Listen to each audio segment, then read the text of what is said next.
23 yillik xabarlar. Bo'la qol endi boshidan. Salom dada. Yangiliklarni kutib oling. Men maktabni bitirdim. Miss Corley menga 3 qo'ydi. Zo'rg'a o'rtacha baho, lekin hech nima qilmaydi. Qo'rqinchli emas.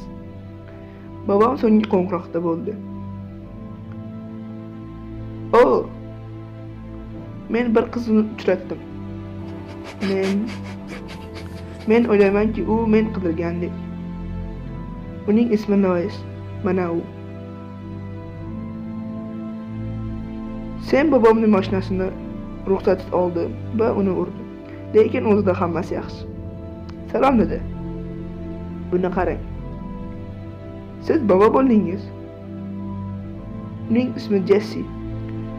Unga Cooper deb ism qo'ymoqchi edim. Lekin Lois aytdiki, keyingi safar. Bobom esa katta bobo deyishga ruxsat bermadilar. Shuning uchun jima qoldik.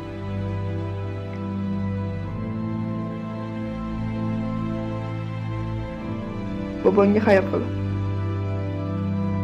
Yo'qolib qolganim uchun uzr. Lekin men Jessining voqeasidan keyin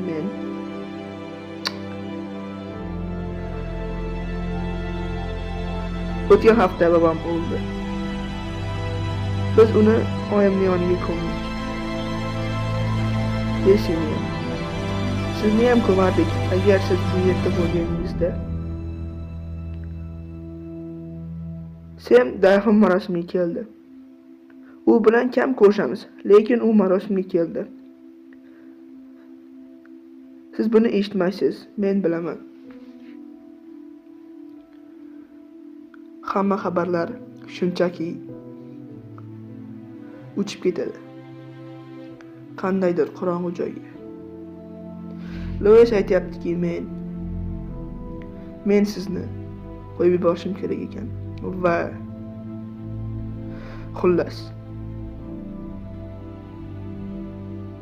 Bilasizmi? Men sizni qo'yib yuboraman. Qayerdaligingizni bilmayman, lekin dada, umid qilamanki siz orom topgansiz va alvido.